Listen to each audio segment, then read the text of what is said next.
मित्रों, क्या आप कर्म में विश्वास रखते हैं? जानना चाहते हैं भगवद गीता में लिखे कर्म के अनमोल वचनों को अपने जीवन में कैसे उपयोग करें? इस जीवन में सफलता को पाने के लिए कर्म ही सबसे पहला और बड़ा रास्ता है। भगवद गीता में श्री कृष्ण प्रभु ने कर्म से जुड़ी कुछ ऐसे अनमोल विचार और वचन को संसार के समक्ष रखा था, जो अगर मनुष्य अपने जीवन में अमल करे तो इस दुनिया की कोई शक्ति उसे किसी भी क्षेत्र में पराजित नहीं कर सकती। दोस्तों, श्रीमद् भगवत गीता यह पवित्र ग्रंथ है, सदियों से लोगों को जीवन का सही मतलब, उद्देश्य और कर्म का ज्ञान देकर अपने जीवन में उन्हें सही राह दिखाने में सफल रहा है। इसलिए आज इस BRV चैनल पर भगवान श्री कृष्ण द्वारा दिए गए 30 महत्वपूर्ण विचारों को आपके लिए लाए, ताकि यह आपके वर्तमान और भविष्य के सभी दुखों और कष्टों का निवारण करने में आपकी मदद कर सके। इसलिए इस वीडियो में एक भी विचारों को मिस मत कीजिए और इस वीडियो को पूरा अंत तक सुने। पहला विचार, किसी दूसरे के जीवन के साथ पूर्ण रूप से जीने से बेहतर है कि हम अपने स्वयं के भाग्य के अनुसार अपूर्ण जिए। हमें अपने जीवन में मेहनत करना चाहिए, दूसरों के जीवन की उन्नति और सफलता को भुलाकर अपने जीवन से नकारात्मक विचारों को दूर कर अपने भाग्य को उज्जवल बनाना चाहिए। दूसरा विचार, एक उपहार तभी असली और पवित्र है जब वह हृदय से किसी सही व्यक्ति को सही समय और सही जगह पर दिया जाए, और जब उपहार देने वाला व्यक्ति दिल में उस उपहार के बदले कुछ पाने की उम्मीद ना रखता हो। हमें इस जीवन में जो भी करना चाहिए सोच समझ कर करना चाहिए और सही समय पर करना चाहिए। हमें समय और दूसरे लोगों दोनों को सम्मान देना चाहिए और दिल खोलकर उनका मदद करना चाहिए। तीसरा विचार, ऐसा कोई नहीं जिसने भी इस संसार में अच्छा कर्म किया हो और उसका बुरा अंत हुआ है, चाहे इस काल में हो या आने वाले काल में। कहा जाया है कर्म ही धर्म है, इसलिए हमें कर्म करते जाना चाहिए, फल अपने आप हमें मिलेगा। इस दुनिया में जितने भी लोग सफल हुए हैं, सब लोग अपने कर्म के लिए ही हुए हैं। उन्होंने बिना कुछ सोचे समझे लोगों की नकारात्मक बातों को अपने से दूर रखकर अपने कार्यों को पूर्ण किया और आखिरी में उन्हें सफलता प्राप्त हुई।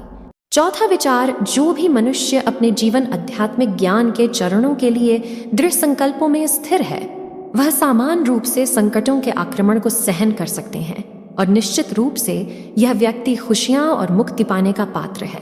अगर आप अपने लक्ष्य को पाने के लिए दृढ़ संकल्प ले लेते हैं और दिन रात कड़ी मेहनत करते हैं, तो आपके रास्ते में जितने भी संकट आए आप उनको पार कर जाएंगे। पांचवा विचार, जो खुशियां बहुत लंबे समय के परिश्रम और सीखने से मिलती है, जो दुख से अंत दिलाता है, जो पहले विष के समान होता है परंतु बाद में अमृत के जैसा होता है, इस तरह की खुशियां मन की शांति से जागृत होती हैं। जब कोई व्यक्ति अपने लक्ष्य पर सफलता प्राप्त कर लेता है तो उसके जीवन के सभी दुख अपने आप खत्म हो जाते हैं, जीवन में नया उमंग और खुशियां भर जाती हैं। छठवां, भगवान या परमात्मा की शांति उनके साथ होती है जिसके मन और आत्मा में एकता हो, जो इच्छा और क्रोध से मुक्त हो, जो अपने खुद के आत्मा को सही मायने में जानते हो।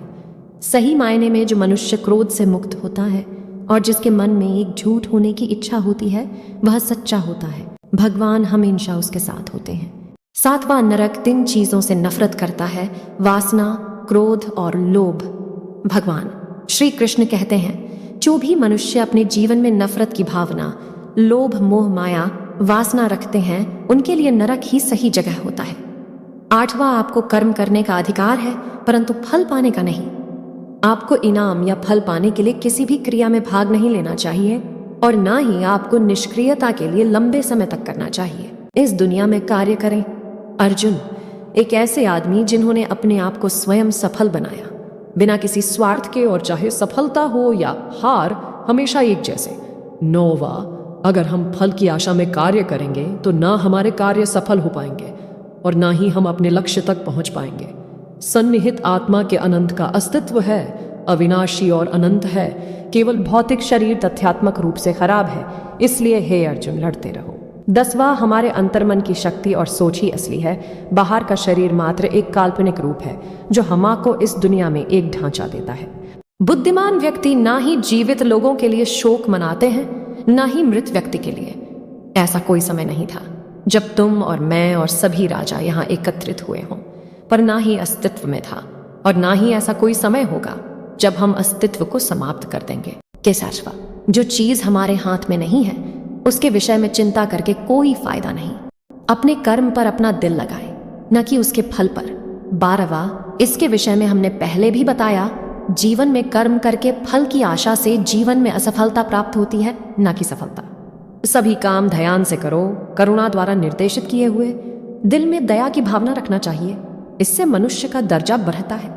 13 जैसे कि एक कवि जनता है, तब स्वार्थी गतिविधियों को छोड़ रहा है और बुद्धिमान घोषित करता है, त्याग फल के कार्रवाई को छोड़ रहा है। जीवन से स्वार्थ को भूलकर त्याग भावना को लाना चाहिए। 14, अपने कर्तव्य का पालन करना, जो कि प्रकृति द्वारा निर्धारित किया हुआ हो, वह कोई पाप नहीं है। अपनी सही जिम्मेदारियों को करने में कोई झिझक नहीं होना चाहिए। 15, गर्मी और सर्दी, खुशी और दर्द की भावनाएं उनकी वस्तुओं के साथ होश से संपर्क के कारण होता है।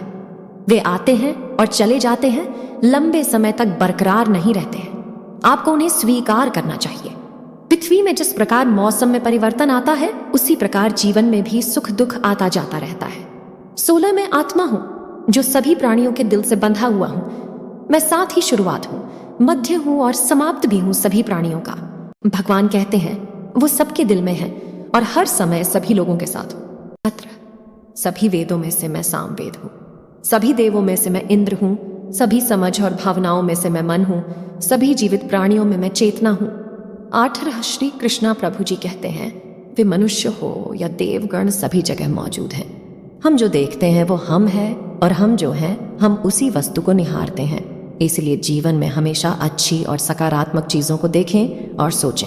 19, हमें हमेशा सकारात्मक चीजों को देखना चाहिए और सकारात्मक सोच रखना चाहिए, क्योंकि यह हमारे अस्तित्व को लोगों के सामने व्यक्त करता है।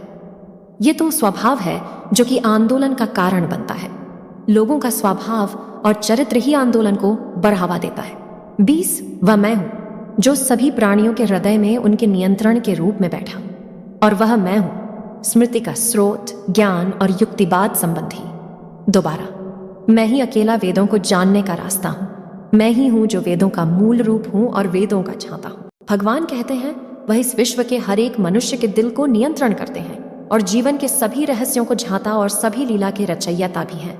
दोस्तों, इससे पहले कि हम 21वें विचार पर जाएं, अगर अभी तक आपने श्री कृष्ण भगवान द्वारा दिए गए विचारों से कुछ भी सीखा हो तो कमेंट में हमारे भगवान श्री कृष्ण के लिए जय श्री राधे अवश्य लिख दीजिए और वीडियो को लाइक करें। चैनल को सब्सक्राइब करके नोटिफिकेशन आए, कान को ऑल पर सेलेक्ट कर लीजिए।